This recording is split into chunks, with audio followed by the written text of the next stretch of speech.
Hello gorgeous people, welcome to my channel. I am Payal Rathwa.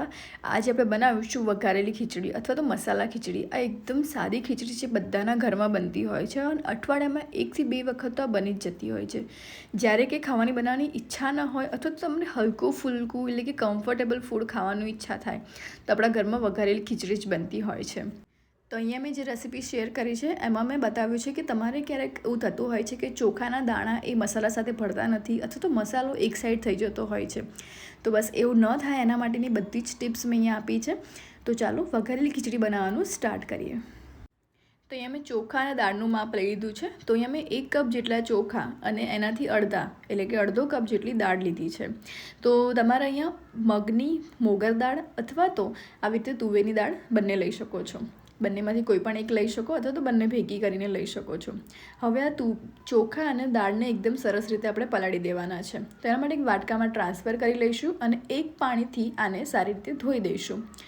અને પાણી ઉમેરીને આને એકદમ સરસ રીતે મસળી દેવાનું, જેનાથી જે ઉપરનો જે કચરો હોય, જે ચોટેલી હોય, ધૂળ હોય કે દિવેલ હોય, બધું નીકળી જાય. તો આને એકદમ એક વખત સરસ રીતે હલકા હાથેથી મસળીને રીતે ધોઈ દેવાનું અને પાણી કાઢી દઈશું. હવે બીજું ચોખ્ખું પાણી ઉમેરીને આને પલાળવા દઈશું. તો થોડું એવું વધારે પાણી રાખવાનું જેનાથી ચોખા જે પલળશે. તો આને અડધો કલાક આપણે પલાળવાના છે. તો જ્યાં સુધી પલળે છે ત્યાં સુધી આપણે બીજી તૈયારી કરી લઈએ. તો પહેલાં તો આપણે એકદમ સરસ એવી ટેસ્ટી ખીચડી બનાવવા માટે આ વસ્તુ તમારે હંમેશા કરવાની. તો અહીંયા લસણ જેટલું ઉમેરવાનું છે એ, સાથે જ આદુનો ટેસ્ટ ખૂબ જ સરસ એવો આવે છે. તો અહીંયા મેં 8 થી 10 કળી લસણ લીધી છે અને 1 થી 2 ઇંચ જેટલું આદું લીધું છે. એમાં થોડું મીઠું ઉમેરી દઈશું જેનાથી જલ્દી એ ક્રશ થઈ જાય અને એને પેસ્ટ બનાવી લઈશું. અને સાથે જ એમાં ઉમેરી દઈશું લાલ મરચું. બસ આવી ચટણી બનાવી લેવાની છે, જે લસણ અને લાલ મરચાંની ચટણી હોય છે આવી રીતે બનાવી દઈશું અને સાઈડમાં મૂકી દઈશું. હવે કુકર લઈ લઈએ. કુકરમાં આપણે ઉમેરી દઈશું 2 થી 3 ચમચી જેટલું તેલ. હવે તેલ ગરમ થાય એટલે આમાં ઉમેરી દઈશું તેજપત્તા મેં આ રીતે 2 કટકા કરીને લીધા છે. સાથે જ 2 ઇંચ જેટલા તજના ટુકડા લીધા છે. 4 થી 5 લવિંગ લેવાની છે. તમે આમાં કાળા મરીનો પણ ઉપયોગ કરી શકો છો. અહીંયા મેં ઉમેર્યું છે લાલ મરચું સૂકું 1. હવે એમાં ઉમેરી દઈશું રાઈના દાણા. તો મેં અહીંયા અડધી ચમચી જેટલા રાઈ ઉમેરી છે. હવે સરસ ફૂટી જાય એની પછી જ આપણે હિંગ ઉમેરવાની છે. તો અહીંયા 1/4 ચમચી જેટલી મેં હિંગ ઉમેરી છે. આ બધી જ વસ્તુને એકદમ સરસ એવી તેલમાં ફ્લેવર આવી જાય ત્યાં સુધી સાતળવાનું છે. એની પછી આપણે ઉમેરી દઈશું ડુંગળી. તો અહીંયા મેં 2 મીડિયમ સાઇઝની ડુંગળી લીધી છે. મીડિયમથી થોડી નાની હતી ડુંગળી. તો અહીંયા ટોટલી અડધો કપ જેટલી ડુંગળી છે. હવે આને આપણે સરસ રીતે સોતે કરી લેવાની છે. હલકી એવી બ્રાઉન ના થઈ જાય ત્યાં સુધી આપણે આને સોતે કરવાની છે. ડુંગળી સારી રીતે શેકાઈ જાય એની પછી જે આપણે લસણ અને મરચાંની જે પેસ્ટ કરીને રાખી છે એને ઉમેરી દઈશું અને એને એકદમ સરસ રીતે સાતળી દેવાની છે. તો પહેલાં તો એ સરસ રીતે મિક્સ નહીં થાય એટલે ચમચાથી દબાઈને તમારે મિક્સ કરી દેવાની. પછી એકદમ ઇઝીલી રીતે તેલમાં એ મિક્સ થઈ જશે. બીજા મસાલા ઉમેરી દઈશું. તો અહીંયા મેં હળદર પાવડર ઉમેર્યો છે અને સાથે જ અડધી ચમચી જેટલું ધાણા જીરું પાવડર ઉમેર્યું છે. તો 1/4 ચમચી જેટલું મેં હળદર ઉમેરી છે. હવે આ મસાલાને આપણે સરસ રીતે શેકી લેવાના છે. અને જો તમને એવું લાગે કે આ મસાલા બળી રહ્યા છે તો થોડું પાણી ઉમેરી દેવાનું.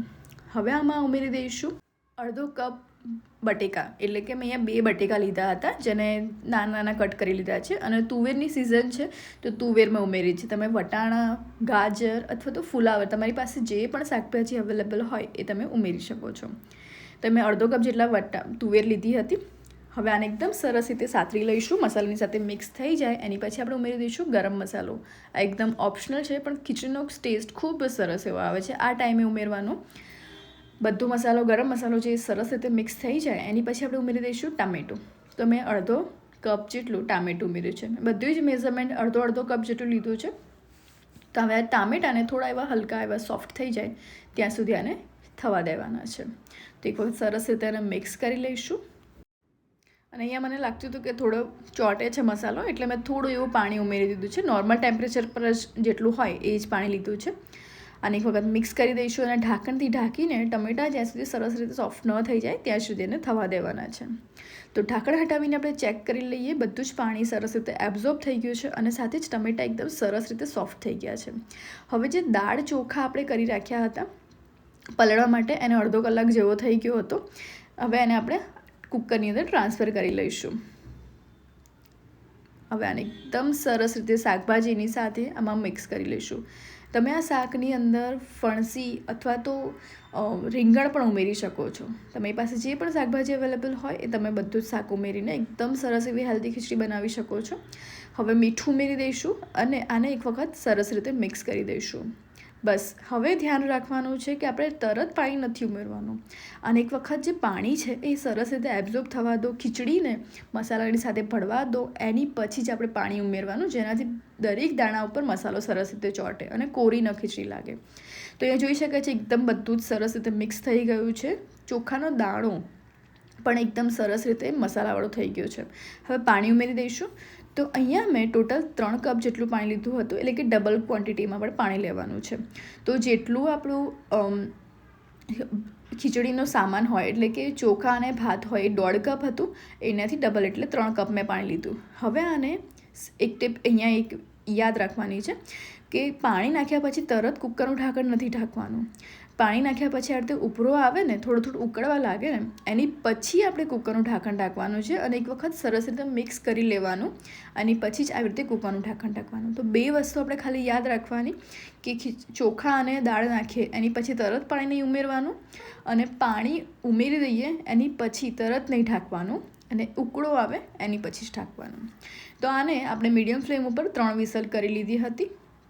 હવે કુકર એકદમ સરસ રીતે ઠરી જાય, બધું જ પ્રેશર નીકળી જાય, એની પછી આપણે એને ખોલી દઈશું. તો જોઈ શકાય છે એકદમ પરફેક્ટ એવી ખીચડી બની છે. નથી મસાલો એક સાઈડ ગયો કે ના એક સાઈડ કોરી રહી છે, બધી રીતે એકદમ પરફેક્ટ એવી ખીચડી બની છે. અને પાણી પણ એકદમ માપનું છે. જો તમને એવું લાગે કે તમારું પાણી ઓછું છે, કારણ કે ઘણી વખત એવું થયું છે ચોખા અને દાળની વેરાયટીમાં પણ અલગ અલગ પાણી લેતું હોય છે, તમારે એવી રીતે એડજસ્ટ કરીને થોડું ગરમ પાણી અથવા લઈ શકો છો. હવે આને સર્વ કરી દઈશું ગરમા ગરમ ખીચડી સાથે દહીં અને પાપડ. ખૂબ જ સરસ એવા લાગે છે. તમે છાશ લેતા હોવ તો તમે છાશ પણ લઈ શકો છો, અથવા તો ખાટી કેરીનું અથાણું ખૂબ જ સરસ એવું ટેસ્ટી લાગે છે. આની ઉપરથી ગાર્નિશ કરી દઈશું કોથમીરના પાનથી. તો આ આપણી એકદમ સરસ મજાની વઘારેલી ખીચડી તૈયાર થઈ ગઈ છે. ખીચડી સૌથી વધારે ત્યારે બનતી હોય જ્યારે તમે બેચલર હોવ અથવા તો તમે એકલા હોવ, અથવા તો એકલા રહેતા હો, તો ખૂબ જ સરસ એવી રીતે આ મસાલેવાળી ખીચડી તમે બનાવીને તૈયાર કરી શકો છો. ખૂબ જ સરસ એવી ટેસ્ટી લાગે છે અને સાથે જ જલ્દીથી બનીને તૈયાર પણ થઈ જાય છે. ફક્ત 20 મિનિટની અંદર આપણે ખીચડી બનીને તૈયાર થઈ જશે. અને ગરમા ગરમ ખીચડીની રેસીપી જો તમને સારી લાગી હોય તો પ્લીઝ રેસીપીને લાઇક કરજો, શેર કરજો, અને ચેનલને હજી સુધી સબસ્ક્રાઈબ નથી કર્યું તો પ્લીઝ જલ્દી જઈને સબસ્ક્રાઈબ કરી લેજો અને પાસે રહેલા બેલ આઇકનને પ્રેસ કરી દેજો, જેથી આવનારા નવા રેસીપીના વિડીયો તમને મળતા રહે. Thank you for watching.